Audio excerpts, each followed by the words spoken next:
So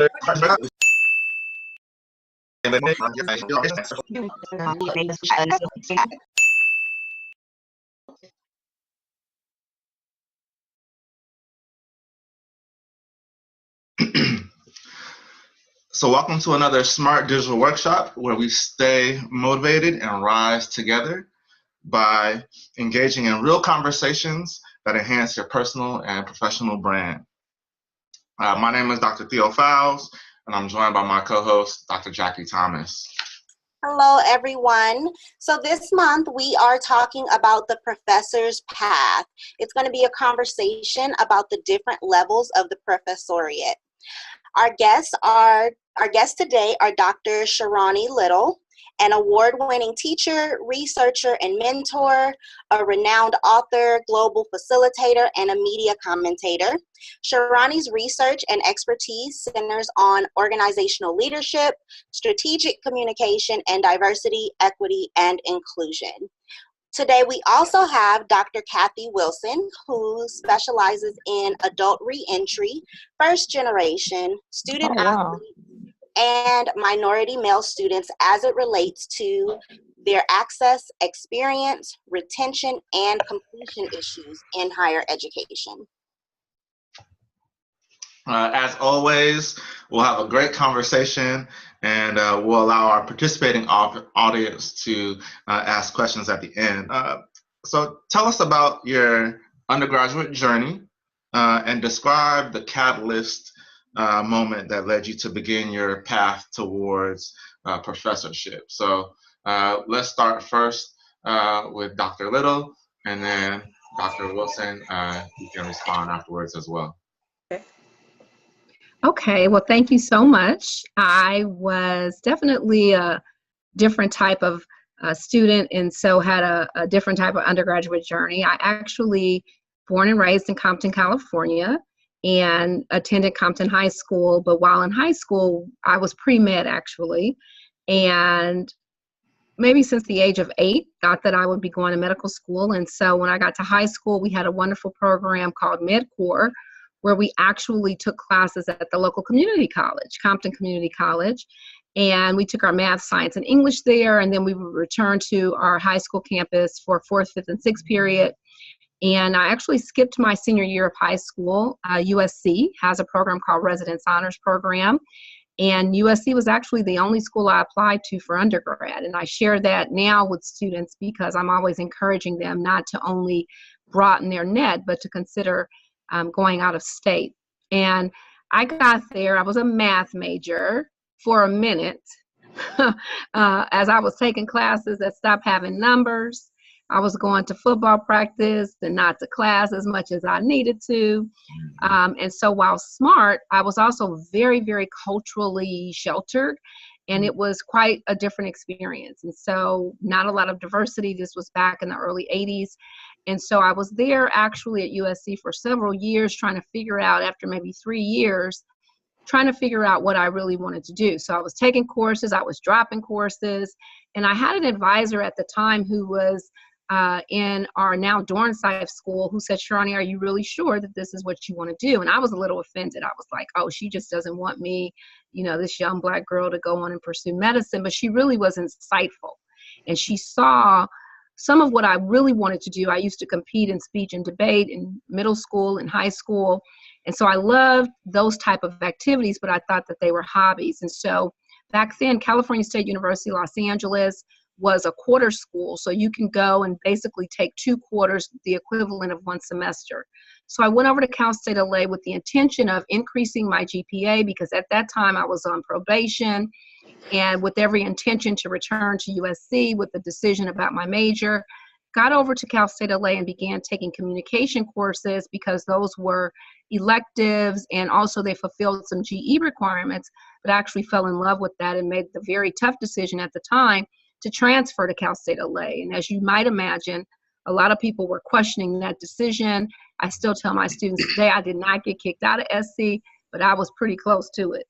And so after staying there an additional couple of years, my GPA when I graduated with my undergrad was around a 2.5, and that was after having 18 months of a straight 4.0.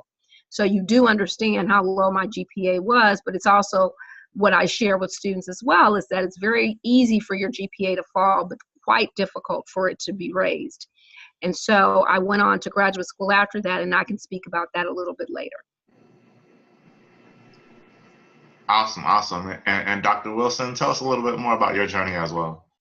It is actually very parallel to Dr. Little's. I went to Gardena High School, and while there, I was part of the National Forensic League's team. So I was into debate and competition and things like that. As a first-generation college student, I knew I wanted to do something in communications, just not quite sure what.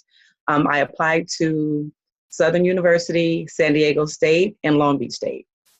And it got to the point where it's like, I don't really want to go too far away from home, but I want to go far enough to say that I'm away, but close enough to always come back. So being from Los Angeles, Long Beach was just down the 405, so that was like a perfect choice for me. So I get to Cal State Long Beach. I majored in communication. My roommate during summer bridge and the entire time I was there was my best friend from high school. So it wasn't a big transition, but it was a difficult transition because what I considered being a good student at Gardena was not a good student at Cal State Long Beach. So the choice of picking class was always done by a counselor who I didn't feel listened to what I knew about me. Things such as, please don't give me math, English, and a science in the same semester, nor do I want them in the morning. Please don't start my classes before 9, and please give me nothing on Friday. Like, those are things that I kind of knew about myself. But unfortunately, I wasn't comfortable enough as a student to kind of express that to the counselor. So they kind of gave me what was necessary for graduation. And sometimes I dropped the class because I knew that's not what I wanted. But I didn't know how to actually use the counselor to my benefit. It was always, I felt, it was a person just telling me what to do to get out, but never listening to me so I can know what kind of experience in undergrad that I wanted to have. And it took me a while to get out of Cal State Long Beach. I can say my GPA the very first semester may have been a 0.5. So I'm like, okay, but I was a 3.7 in high school. I thought I was kind of smart. But again, the study habits at Gardena and in high school were totally different than what I needed as an undergraduate college student. Being a first-generation college student, you thought sitting down and reading the book and highlighting the entire page was studying. Like, I had to learn from myself exactly what studying meant for me, what techniques that I need to incorporate into my journey. So after finally graduating from Cal State Long Beach, I did go on to graduate school. And like you said, we'll talk about that later. But the undergraduate journey and experience for me was all about self-discovery. And I didn't rush myself into discovering who I was.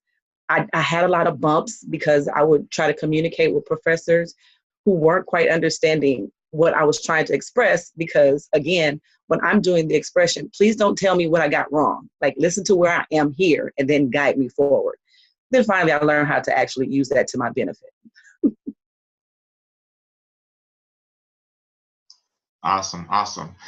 So we had several questions that were emailed in prior to this event.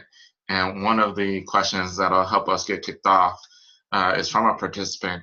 And that question is, what recommendations do you have for current PhD students to better prepare themselves to make a decision about teaching full-time or adjunct as well? So for me, the road to professorship was actually starting as an adjunct.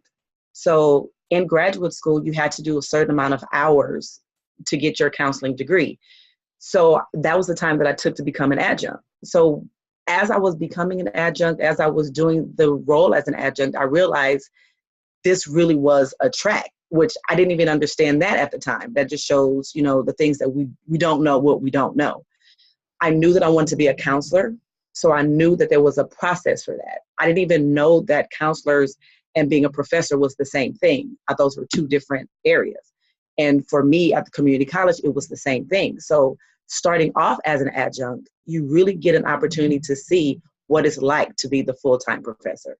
So if I were to give any type of advice, I would always say do internships and apply to become an adjunct, and you will really be able to see it, especially if you can have someone you can shadow who's already gone through the tenure process, which is another process. But again, I would always encourage anyone to start either at a part-time, adjunct, or volunteer internship position. Awesome. And Dr. Little? Yeah, and I really want to overlap with the community college and the 4-year. I think, first of all, a lot of faculty teach, but they only have disciplinary knowledge. And so one of the things I would first say as a graduate student interested really in being a professor is to ground yourself in learning, ground yourself in educational theory, even if it's not your major. The reason that I went back to get a second degree in learning was because, yeah, I had been teaching for many years and a lot of it was intuitive. However, you need strategy and knowledge about adult learning, about different approaches, about what is a learning objective, how do you create a syllabus. And so in my graduate program, actually in my master's program, I became a graduate teaching assistant. Then when I went on to my PhD, but a major portion, what I really appreciated about my PhD program is that we had regular annual evaluations of our teaching.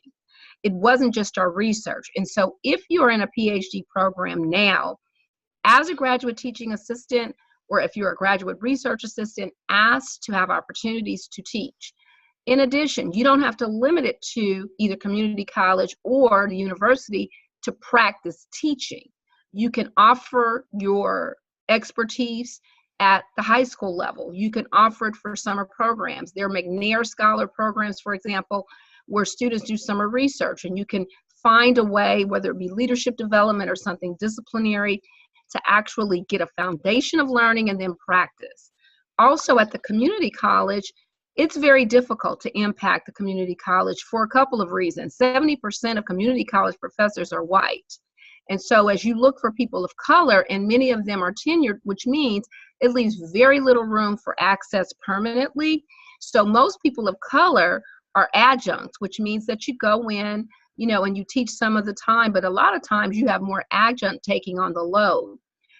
Also at the 4-year university level, it's very difficult to get on as an adjunct because they're looking for either professional experience that you can contribute or some teaching experience that you've had. And so you really need to be thoughtful about what track do I want and where can I get some headway to gain access, because a lot of times people think the community college is easier, but it is quite difficult to get into the community college system. And actually what people don't know is the community colleges oftentimes pay more if you're full-time, both as a professor and as an administrator.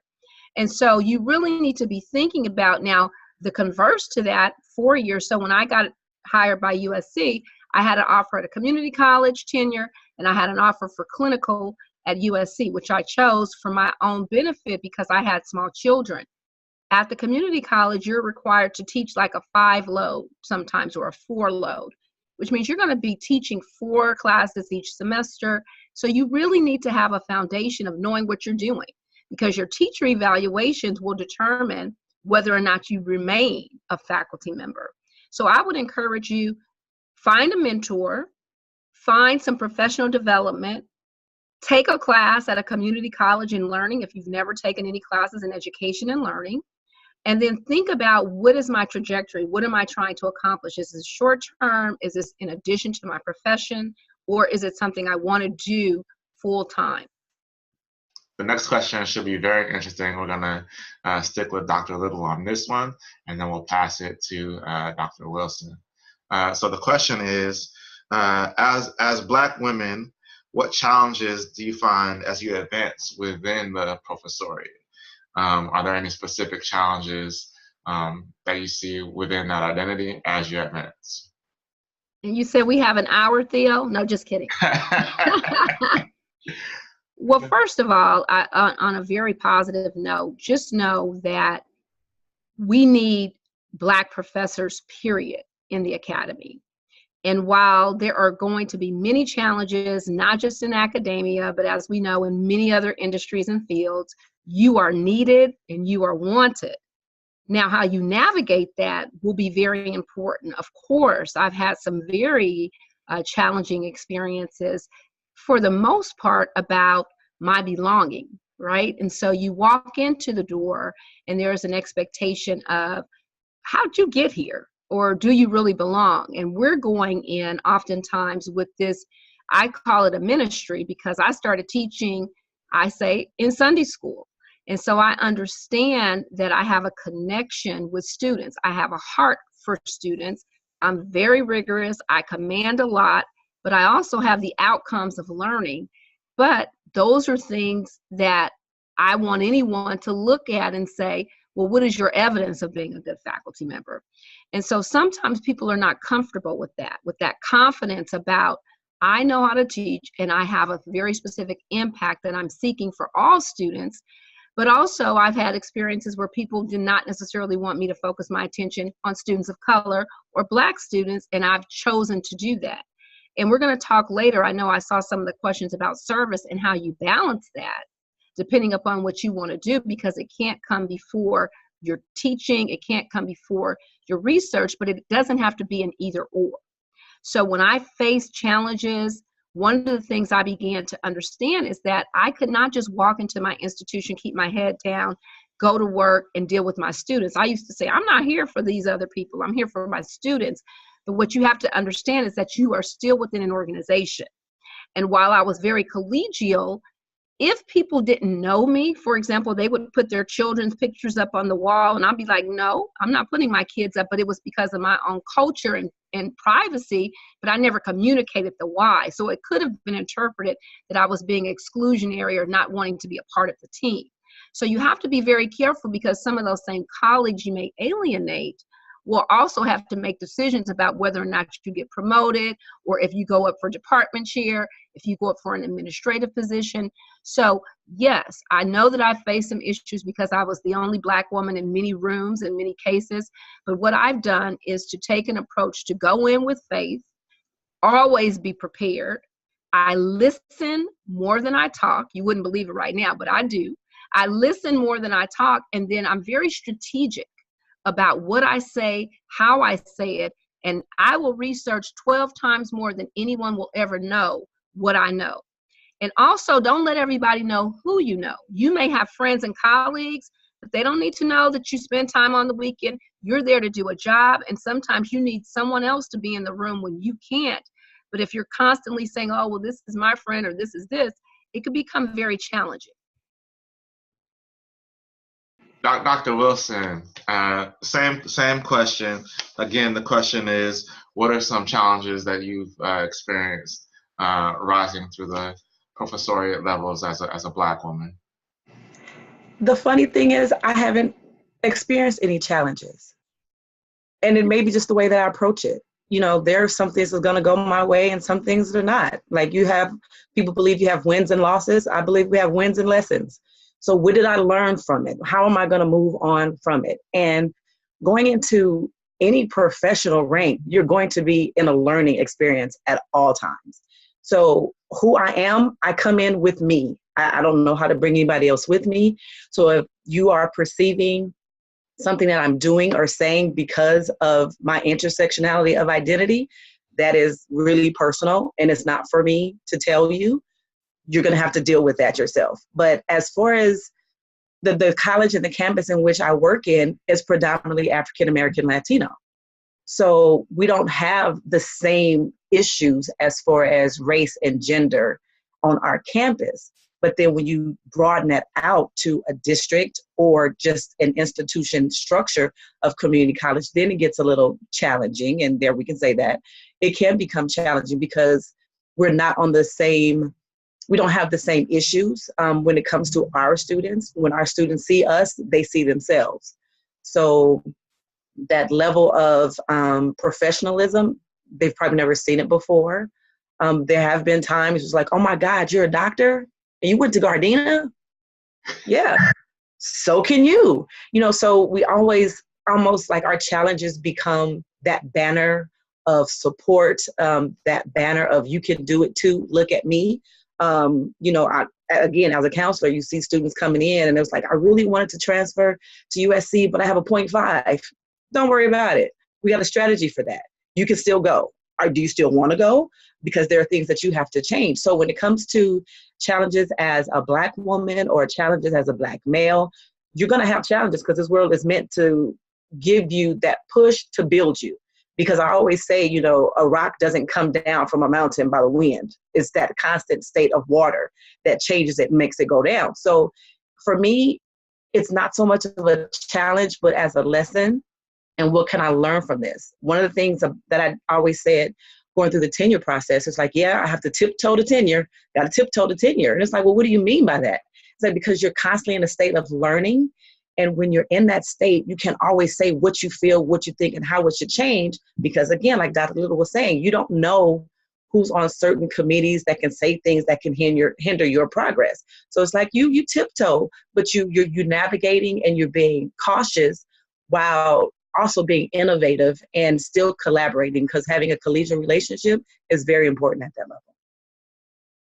So what are your thoughts on whether students should take the community college versus the 4-year plan? So which route do you normally advise students to take?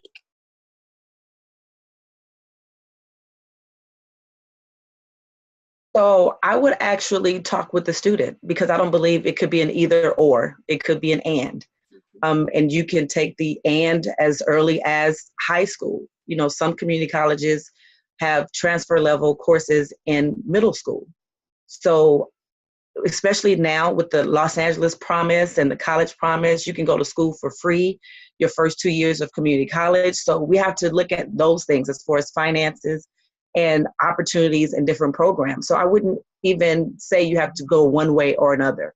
You can do both, or whatever is most fiscally sound for you, emotionally sound for you, socially sound for you. There are some community colleges, like the one where I work, that have a high school on campus. So you have high school students who are earning their AA and their high school diploma at the same time. But after they have graduated, they're 16, 17 years old. Are they socially, emotionally ready to transfer to the university at 16, 17 as a junior? So those are some things you have to kind of take into consideration. But again, I wouldn't say you have to do one or the other. You have to look at the individual student and their family and the financial and social circumstances and make the best decision for them. I would concur with everything that Dr. Wilson has already said. And I think that families, that's one of the places that we can help to intervene and help to provide information for families, is that all of those routes, if you go to community college your first 2 years, your degree will be both from the community college and from the 4-year university that you will ultimately receive your 4-year from. And so I think a lot of times we get caught up in this stigma in these class issues and not really looking at what's in the best interest of each child and their own trajectory. Because again, the social emotional is just as important as the academic. And unless they have wraparound services, unless they have those resources, they're not going to be as academically successful. And so I really feel that it's also informing families and communities about where all of these options are going and what opportunities you can do. I think also a gap year. I think a lot of times communities are concerned that students finish within a certain time and they get very stuck on there's one way. And then you find that students, you know, they make mistakes or they get disincentivized or they get discouraged when they could have taken a gap year. And I'm not saying just sit at home, but do some things of their interest and really figure out strategically what they want to do. Because if their mind is not set, doesn't matter where you put them. They have to be prepared, they have to be committed, and they have to be supported. Okay. So now I'm going to pull from one of the participants' questions. That question is, from your standpoint on the various professoriate routes, what percentage is truly teaching, research, or service? And how can current grad students develop those habits now?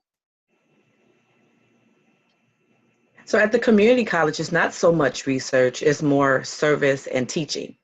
But we're encouraged to do research, but it's not the publish or perish type of mantra that we hear often. So we always encourage, you know, like we said many times during this seminar that we're on right now, you have to know who you are, what your interests are, find mentors, find internships, and put yourself in the position to do what you ultimately feel is a calling on your life, because I do believe you have to have a calling. It's not a job or career, it's a life. And I would agree. And remember that there are different quote unquote tracks, right? And so even at the four-year university, we have what is clinical. And that's something that I chose to do. I turned down a tenure track opportunity, as I indicated earlier, at another university, and chose clinical because I had twin sons who were 11 months. And so clinical at the four-year is a growing group. About 40% at my university are clinical, and we see the trends. And basically that means you're not tenured. Some are concerned about that because they worry about whether or not it's going to be something sustainable. Is there any permanency? And there is, because when we got hired as clinical, we all had to have our PhDs. And so it's not a deficiency in terms of preparation, but it is not a tenure track where once you go through those first 6 years where you primarily maybe teach one class each semester, and you must publish, but not only publish in certain quote unquote A journals. And that's something that can be challenging depending upon not just your ability. This is where partnerships and faculty mentoring comes in, because, for example, when I was in grad school, there were some people who were not nearly as smart, but because they had relationships either with the graduate advisor, they would allow them to co-publish. And so what began to happen is that they had this history of publications. So once they got hired, their tenure trajectory was much easier because they had 2 or 3 articles already, let's just say, in the pipeline. And so that they can do that and achieve that within 6 years. I personally chose not to go on that track, both from an overly teaching or overly research. But I am a critical researcher. And for me to be an effective faculty member, you have to be constantly learning. So you must be engaged in research, because what was effective or knowledgeable, it may be seminal 20 years ago. I would hope that I'm keeping current and I am providing that knowledge in the classroom. And so as graduate students, I would encourage you, find every conference, some related to your discipline and some not. Find you some research partners who are interdisciplinary. We have a group, some of my colleagues are on this call, for our national communication every year. We propose papers as panels. We have a group of us and we look for these different conferences, not only for our own efficacy, but it helps one another and it helps you with your professionalism. So the balance is difficult depending upon the institution. You cannot get overly focused on service at the expense of your teaching, and especially if you're on tenure track, at the expense of your research. But you also have to have things that are aligned with who you are, because it's difficult to force research if it's not truly part of your heart, just like it's difficult to force teaching if you don't equip yourself to be an effective faculty member. Okay, thank you. So I actually want to talk a little bit more about balance. How do you create balance between work and family? And for the professionals who have families or want to start families, can you describe what success looks like when you create the right balance for yourself? Again, success, what does that look like for each individual person? It has to be an individual plan. It has to be something that you put time and effort into defining for yourself. For me, it's easy because I always had to balance. So I don't know what it's not like to have the balance, because even I remember during graduate school, we used to always say, you can't see your family during Christmas, and you can't do this on Thanksgiving. I was like, what are you talking about? I have to do the dressing. That's just what it is. I had to create that balance. So I enjoyed it. Again, when we talk about challenges, that's one of the things when people are saying, well, I didn't even spend time with my family during this time. I can't neglect my family. That's that balance that we have to create. I never missed a football game. I never missed a basketball game. I was watching the Final Four because I had to allow myself to breathe outside of everything that sometimes is constraining to you. And like, even those times where I'm not watching television at all, it was another thing during literature review, I would have to have the Golden Girls in the background. I wasn't listening to them. I wasn't watching because I've seen every episode, so I know. But it was the fact of that comforting feeling that that's always gonna be there. So when you create that balance, you have to create it for yourself. So again, I have my Golden Girls, I have my sports, I have my family and the holidays, because when I'm done with the research, there goes my life. So as we're in this constant state of still learning, family and social structures are a part of that learning for me. So I always kept it in balance, I hope. But I think I've done pretty well at keeping it in balance. And I would add, I've tried to reframe it, not necessarily from a work-life balance, but a work-life priorities. And I'll be honest, there were times that I didn't have it quite right in terms of, it's nothing formulaic. So I was a single parent of twin sons, and I actually did a TED talk, and I was like, oh, I'm going to talk about this research or this research. But what I talked about was that balancing piece of being a parent and having my kids one Saturday up at the institution trying to write, and them having to be there all day. And so I think there will be phases where you will feel more balanced. But one of the things, I go back to priorities, because in some seasons when you're going up for tenure, your life will change, right? Those are going to be some times where you will be more pressed, or you will have less time with friends. But that's, to me, when you need to reach out to your support team and say, hey, I'm about to enter this desert time. I'm going to need additional help, emotional support. You may need friends to cook dinner for you some nights. You may need friends to be babysitters some nights. And to me, that's the prioritization process, to the best of your ability, that you set up as you enter these different phases. And so it will never be the right time for everything, but making decisions about, and I had to learn what can go on my plate and what cannot go on my plate.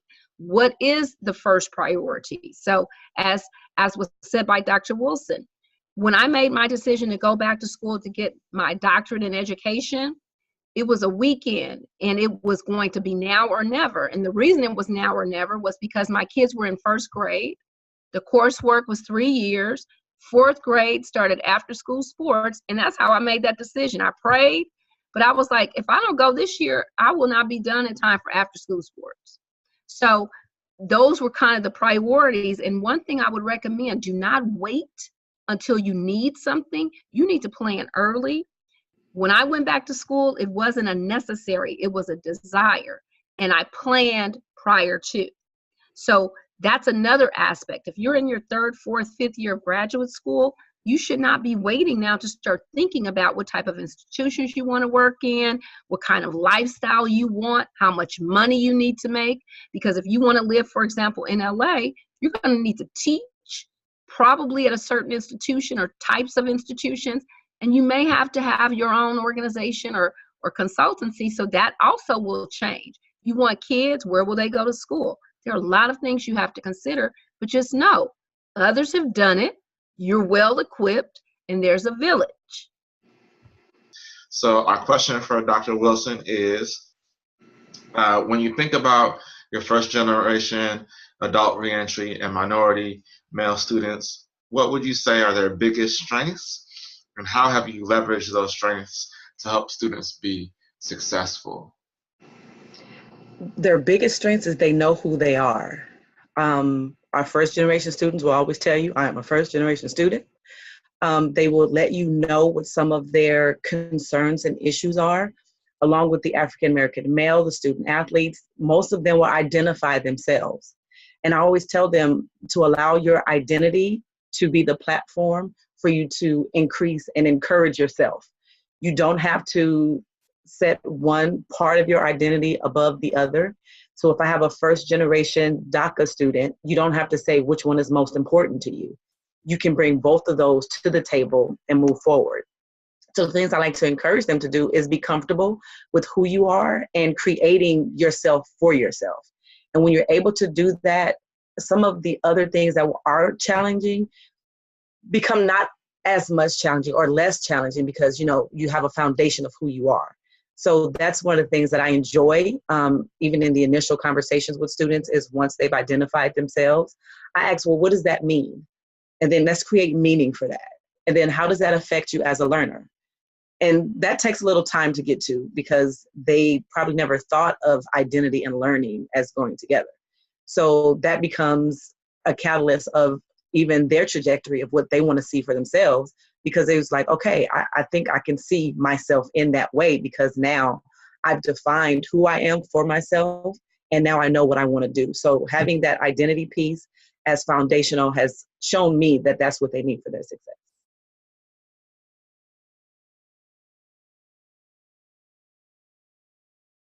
Okay.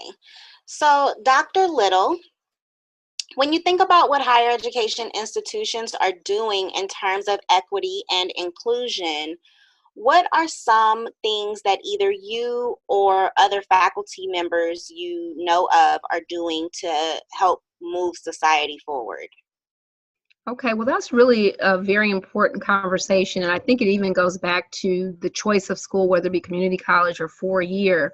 There are a lot of various outreach programs to underserved communities. I think you have everything from like the 100 Black Men, you have partnerships around HBCUs. And one of the things that I partner with is our Alumni Association. I've worked with summer leadership programs, for example. But I think the identity piece that Dr. Wilson just talked about, and the example. So when students go out and they see people who look like them, and they recognize that this is not new, while you may be first generation in your family, your ancestry and your ancestors are not new to education. And you belong in an educational environment, and you have something to bring. So from a cultural asset perspective, and so when we do outreach, both externally, bringing students into the institution, and internally, once they're there and begin to question, am I capable? Should I be here? I'm the only one, in PWIs especially. You have to remind them why they are there. And another thing I remind, especially students of color, is not to buy into this notion of they're exceptional. I'm special. You are exceptional in the sense of you're brilliant, but you are not an anomaly, and you cannot buy into that narrative. And you cannot get happy walking through the door saying, I'm the only one, or I'm from here, or I'm from there, because that's a trap for your success. And so one of the things that myself and other colleagues do is that we remind these young people that you are not here by accident, and you bring something to the classroom. And you prepare yourself. I have a young man, I'll never forget this. He's in the NBA right now, about 7'2".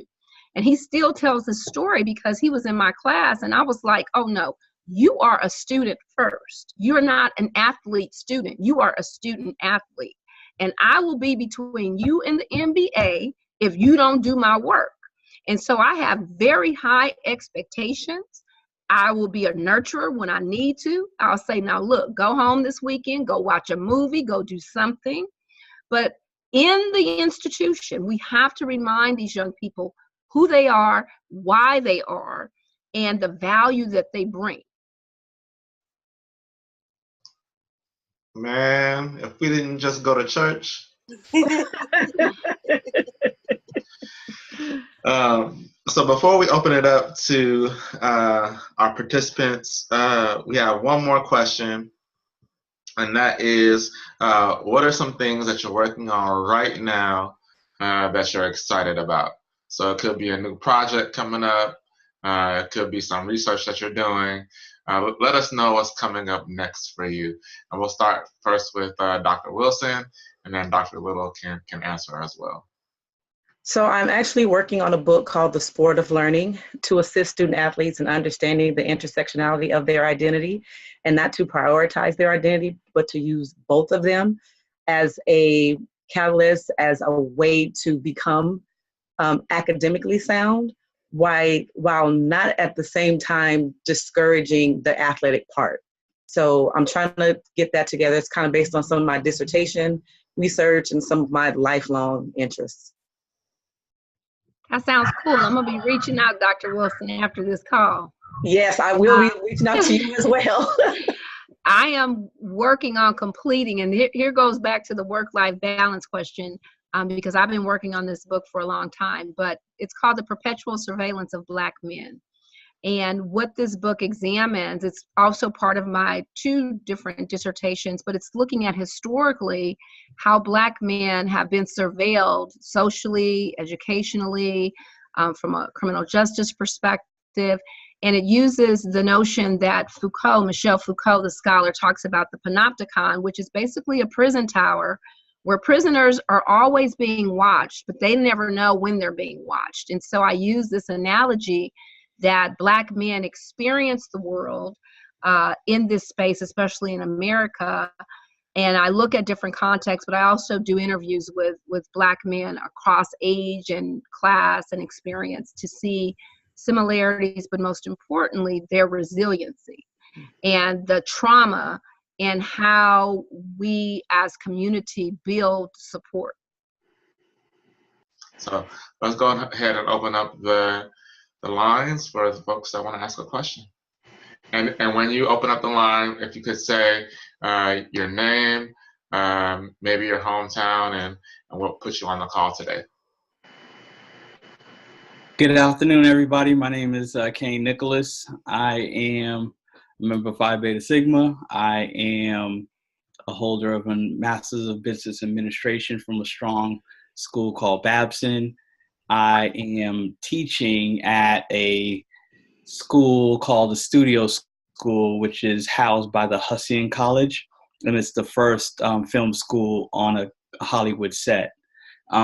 Excuse me. I'm an entrepreneur by heart, but in defining my purpose of educating and helping people with their finances at a very high level, that's what's very natural and normal to me, is being able to teach a demographic between 0 and 250K per year. And so I believe that's where a lot of education is needed in the economic and development space. The struggle of doing that is being too far on the financial side, where it can be cold, and then the educational side where it is, if you're not, and again, I'm first of all, thank you all for the words that have come through this particular seminar has been phenomenal. I wish we were all in person, but I am getting it just as good. So thank you so much. I'm so excited about the question, and thank you, brother Dr. Fowles and Dr. Jackie for coordinating this, and the team that did that. So again, excuse my traditional salutations, but please know it's with love. But in creating the life that you want to live, in being true to yourself, in wanting to, work in the community, I am right at the tip of the iceberg, and I had recently decided that I do not want to go and get my PhD. And so been through enough schooling, and so how difficult will it be for me to navigate in this space? I've been to LACCDs,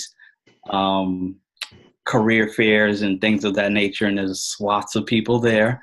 But again, to get to that level where like the USC or 4-year level, how difficult will it be without a PhD?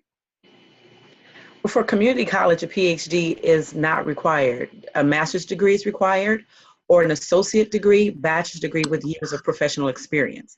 So it really depends on what area you're trying to get into. If you're looking at finances, you can look at the business administration area. My suggestion for you was to go through LACCD's Project Match, because what they're actually doing is matching you with a faculty member in that discipline.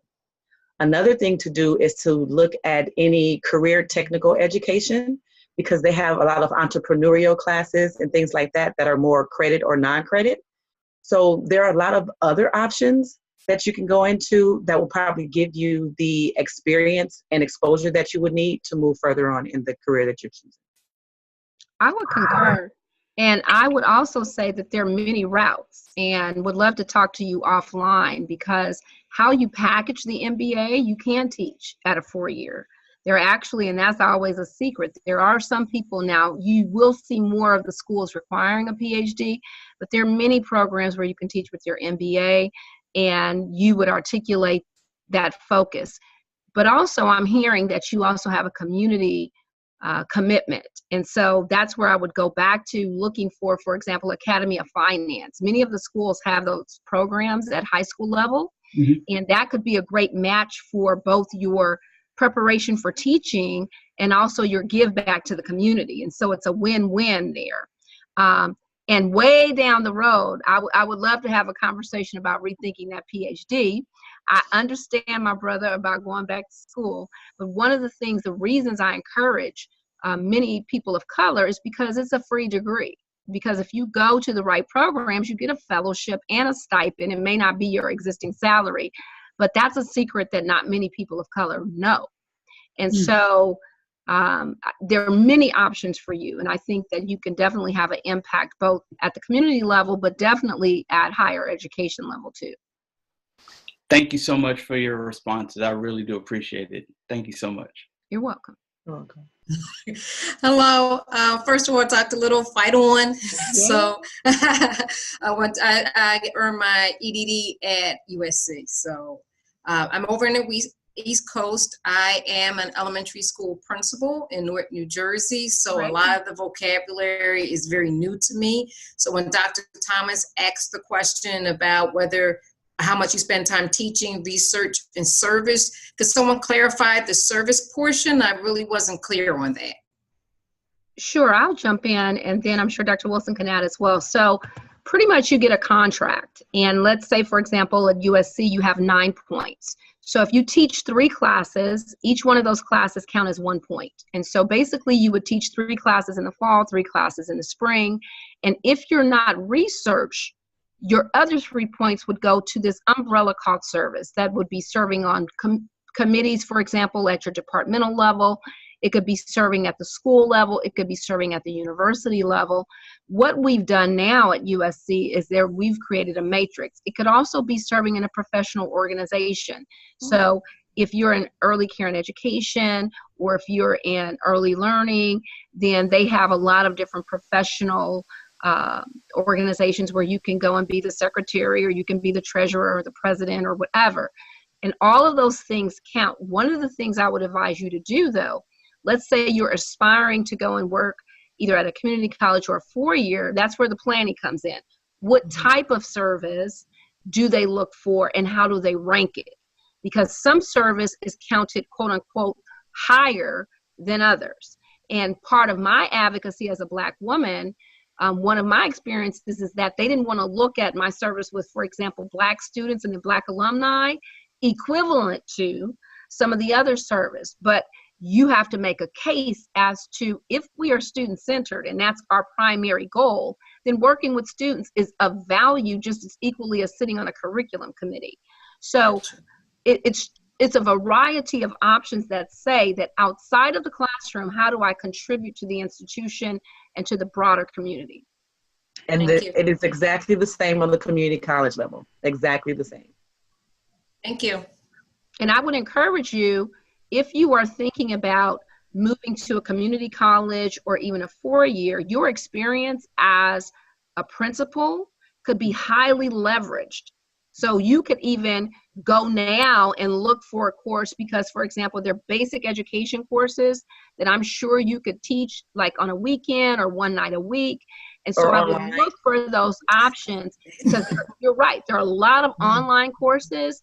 And I know a lot of people who've graduated from Rossier who are teaching all around the country in the MAT program, the Masters of Teaching, and even in the EDD program. So I would reach out and let people know I'm interested in teaching, as I am, considering this longer term down the road. Thank you. I see future Dr. Miller is back on the line. So yeah, I went to UCLA for undergrad. I got a master's at S.D. in education, and now I'm doing a PhD in Indiana in higher education. And so I'm finishing up coursework really soon, and looking to see what's next. My plan is to go back home and get out of Indiana. But because I've left, I'm a little bit more open to leaving. So I do appreciate people encouraging me to leave. But yeah, I'm just figuring out where these next steps. Hearing from you all about your journeys and where you all have taken yourselves and from community colleges to four-year institutions and so on and so forth. But just really figuring out what's next. I guess another question. I don't know if we're gonna have time after that, but I'm pretty young. I pushed straight through, so I was just gonna ask some positives and negatives that you've seen in the profession with that. I know you sort of talked on that about with some other questions, but just understanding the lay of the land in everything. But yeah, that's why I'm here. I'm sorry, that was a very long-winded question, but I answered. But yes. Where are you attending school in Indiana, Dante? I'm at Indiana Bloomington. IU Bloomington. Well, let me tell you, first of all, that's where I got my PhD. So I understand completely how IU Bloomington is conducive for grad school, but yeah, I left right afterwards as well. But with that being said, how old are you, if you don't mind me asking? I'm 25. Okay, so very, very young with going straight through your school. One thing I would encourage you to do is to give yourself a time frame for finishing your doctorate, because sometimes you'll leave and you'll jump right into the workspace and you won't complete that doctorate. And it took me a minute. I had children. I didn't even work on my PhD dissertation for 5 years. Thankfully, I had taken my qualifying early and I had done my research early. So I would encourage you to think about the next year, year and a half as a completion time, as a downtime, but you can't just physically fall off the face, right? So what can I be doing in terms of research? Who could I be co-publishing with? Who could I, what conferences should I be attending very intentionally, but also finishing this degree and then coming home. 1 more year is not going to hurt you. I'm sure your fellowship will extend, or some of your grad loans even, but it's going to be difficult when you get back home trying to finish that dissertation. But you do need that gap time. But be thinking about, if I want to work at a USC, if I want to work at a community college, how do I begin to leverage relationships as well? So remaining productive, because graduate school is a great shield.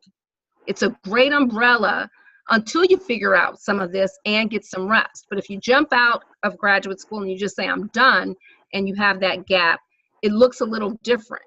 So I would love to talk to you offline and try to give you some advice and some suggestions. We stay motivated and rise together here. Oh yeah, exactly. So I'm really glad that you're able to ask your question, Dante. We're a little bit over time, but I'm going to give you some next steps. I know we have a few questions in the chat about how to stay connected, and so this has been another episode of S.M.A.R.T Digital Workshop, and I want to thank you for your participation. After today's session, you'll receive a link in a follow-up email that I'll have a brief survey. The survey will help us to improve the series, everything from selecting future topics to identifying future guests. It'll also give you an area to add comments or suggestions. Moving forward, this series will be edited and shared across multiple platforms, including Facebook and Twitter, LinkedIn, and also SoundCloud. I mentioned we'll have the audio version of the series. And as participants, we also already have your contact information so that you'll be the first to receive those links. And I'll pass it over to Dr. Thomas for some additional comments as well. So I just want to end our episode today with a quote by Audre Lorde. When I dare to be powerful, to use my strength in the service of my vision, then it becomes less and less important whether I am afraid. So I think that is perfect for what we've talked about, especially with Dante today. Perfect. That's right. So that's a wrap on this episode. I'll ask our presenters to stay on just a little bit to debrief. And we'll be back next month with another topic and some more new guests for Smart Digital Workshops. So I thank you all for participating, and we'll see each other soon. Thank you. Thank you all, and Thank please you. reach out. Bye. Reach out.